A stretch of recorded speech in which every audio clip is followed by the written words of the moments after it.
Kemi Badenoch. Mr. Speaker, in 30 minutes, we will hear the Chancellor's emergency budget. Even the Home Secretary's husband calls it an emergency budget, as she scrambles to fix the mess she made last October. But first, let's turn to another government minister who is making a mess of her brief, the Education Secretary. Why did Labour MPs vote against banning phones in schools last week? Prime Minister. Because it's completely unnecessary. I've got teenage children. Almost every school bans phones in school. They do it already.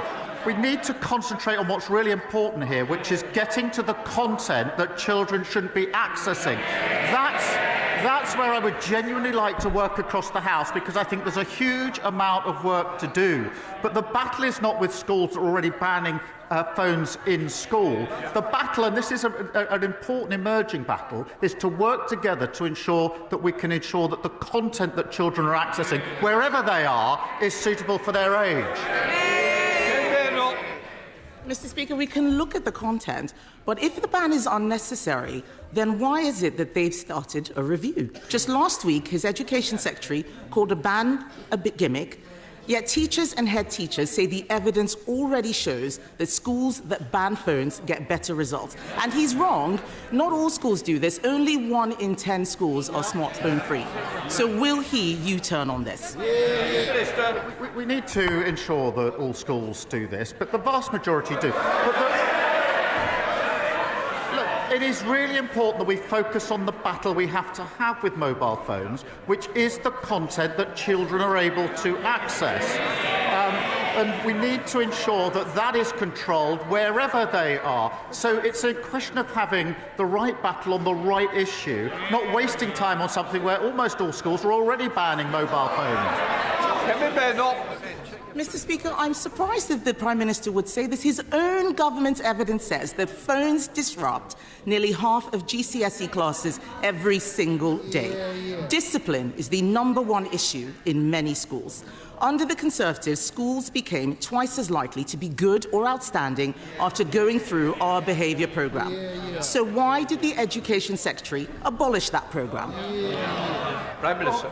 Mr. Speaker, she talks about the record of the last government.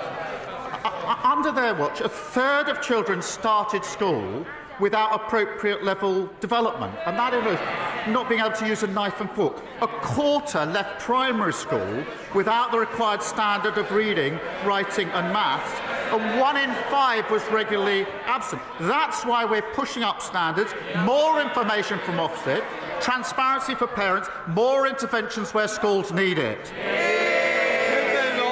Mr. Speaker, he's not answering the question about discipline in schools because he doesn't care about discipline in schools. Everything he does is ideological, and his decisions are costing schools so much. The national insurance hike means every state school in the country has to pay more for teachers. The Education Secretary promised to compensate schools in full for the jobs tax. Why hasn't it happened? Prime Minister. Mr. Speaker, it was Labour that introduced academies. We pushed up standards. And this is not ideological. I'm a parent of 2 teenage children, both of whom go to a state school. So I'm vested in this, and it matters hugely to me. Nothing ideological about it. That is why we're driving up standards, as we always have done. Mr. Speaker, he didn't answer the question about compensating schools for the jobs tax. That is costing schools a lot of money. The CEO of the United Learning Group says the grant that they gave is 20% short. Some schools will face shortfalls of up to 35%. Can he guarantee that no teacher will lose their job as a result of his jobs tax? Mr. Speaker, it was this government at the budget that put a record amount into our schools, just as we put a record amount into our NHS and into our public services. We were utterly failed under the last government. But yet again, she wants all the benefits, the NHS, but she can't say how she's going to pay for it. That's what got us into the mess in the first place. Mr. Speaker, the whole House will have heard that he could not guarantee that teachers' jobs are safe. Not only is he taxing schools, he's also lowering standards. He talks about our record. I'll tell him what our record was. Under the Conservatives, English schools shot up the international league tables, while schools in Labour-run Wales, standards fell. Academy freedoms led to the biggest improvement of standards in a generation, but the Education Secretary is attacking them with her reforms. Can the Prime Minister point to any evidence at all, that these discredited academy reforms will improve school standards? Prime Minister. Yes, take the example of schools going into academies. The vast majority of schools are already academies. Therefore, we need to think again about what we do about failing schools that are already academies. We need to go on to the next chapter. And they never take the big decisions, and that's why we ended up their record. Open borders, which she was the cheerleader for, a crashed economy, mortgages through the roof, the NHS on its knees, hollowed out armed forces. And what have we got already under this government? 2 million extra NHS appointments, 750 breakfast clubs, including one in her constituency, record numbers of people being returned who shouldn't be here, and fully funded increase in defence spending. That's the difference a Labour government makes. Chris Vins. Thank you, Mr. Speaker.